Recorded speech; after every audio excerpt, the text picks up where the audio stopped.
Eh bien, l'un de nos objectifs premiers, comme l'avait décrit la présidente Maman Bolou, c'est que nous devons être des femmes entrepreneurs.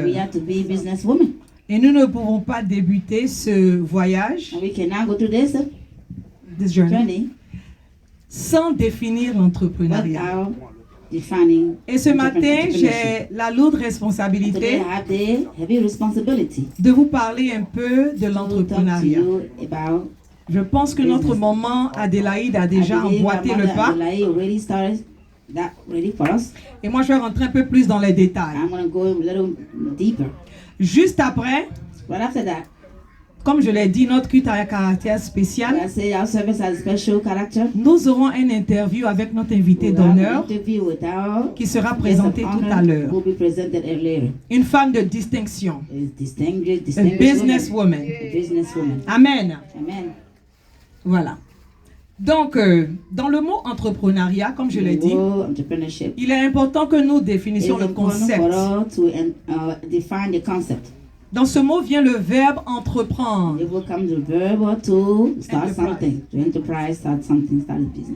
Entreprendre, selon la définition du dictionnaire Larousse, se mettre à faire, commencer à exécuter une action. En général, une action peut être longue ou complexe, ou tout simplement créer une entreprise.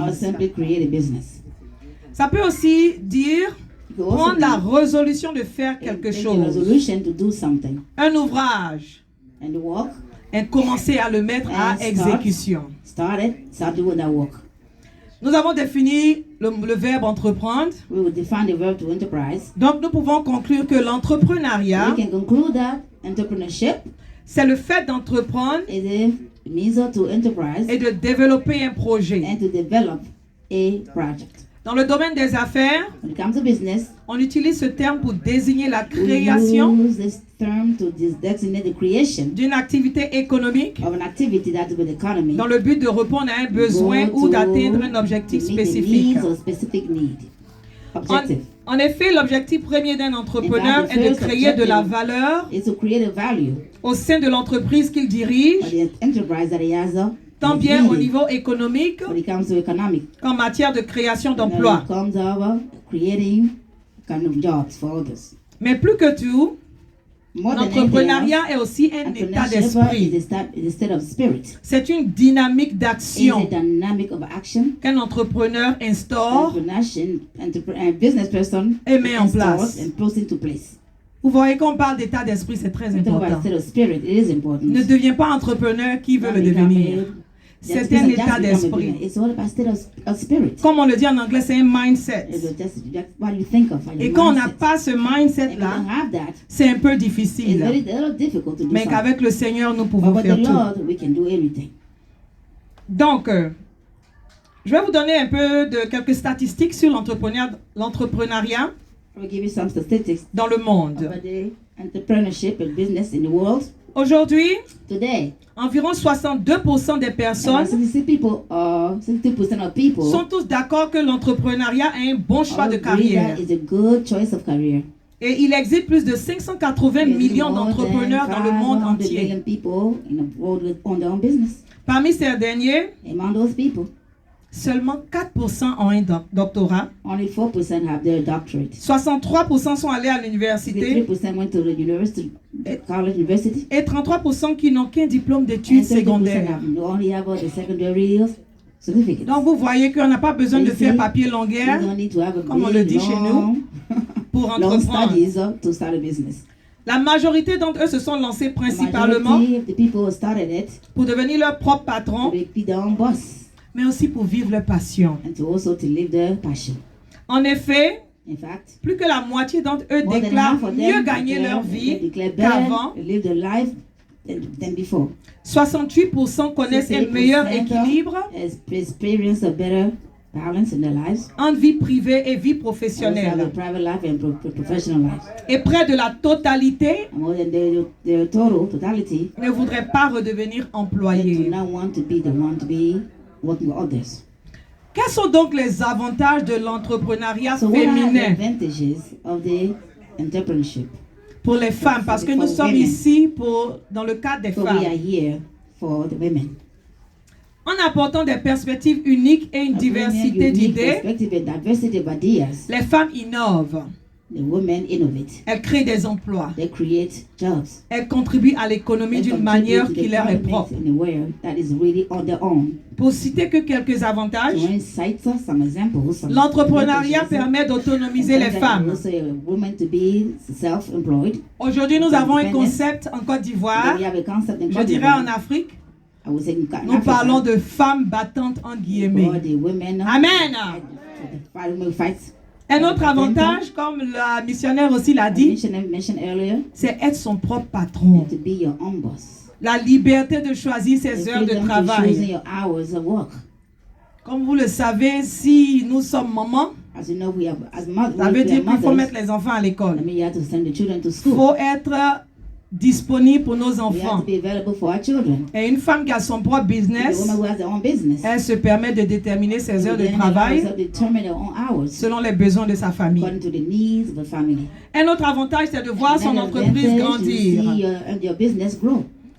Plus important, l'indépendance financière et la création de richesses. Une femme qui entreprend, elle a des perspectives uniques. Elle a l'esprit de résolution de problèmes. Amen. Donc, en tout business, en toute affaire, il y aura toujours des challenges. Nous voulons vous citer quelques challenges qui ont été déterminés de façon générale. Le premier challenge de l'entrepreneuriat, c'est le capital, la clientèle, un défi de taille pour lancer une entreprise, le retard des paiements, quelquefois la surcharge de travail, le moral, pour ne citer que quelques-uns. Mais nous les femmes baptistes, il n'y a aucun défi que nous ne pouvons relever. Alléluia! En conclusion, au vu de cet exposé, nous devons comprendre que les femmes de l'APFOMI sont amenées à aller de gloire en gloire. Elles sont appelées à avoir une place dans la société par leur épanouissement et par la création de valeur ajoutée. Nous devons relever ces défis. La parole de Dieu nous dit dans le livre de Psaume 60, verset 12, avec Dieu,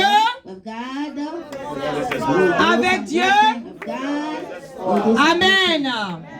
Donc, je pense que nous tous, nous avons compris le concept et il est temps de se mettre au travail.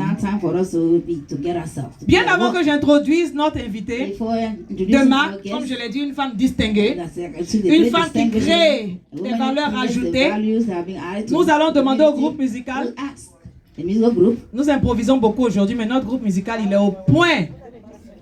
Voilà, nous ne sommes pas simples effectivement, mais ce sont des femmes distinguées qui vont nous donner un chant pour nous permettre de pouvoir, comme on le dit, s'installer pour la prochaine étape qui sera l'interview et la présentation de notre invité de marque.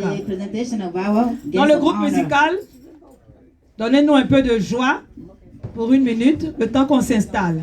Peuple de Dieu, nous continuons notre programme, toujours en louant le Seigneur. Soyez bénis.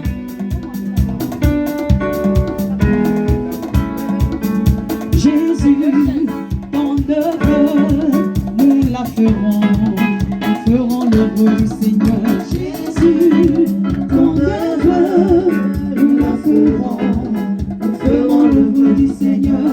Jésus, ton œuvre, nous la ferons, nous ferons l'œuvre du Seigneur. Jésus, ton œuvre, nous la ferons, nous ferons l'œuvre du Seigneur.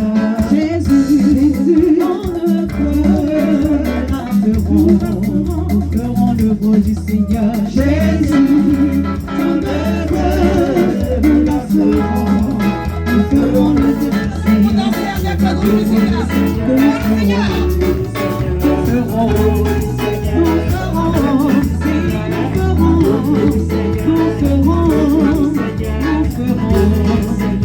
Nous ferons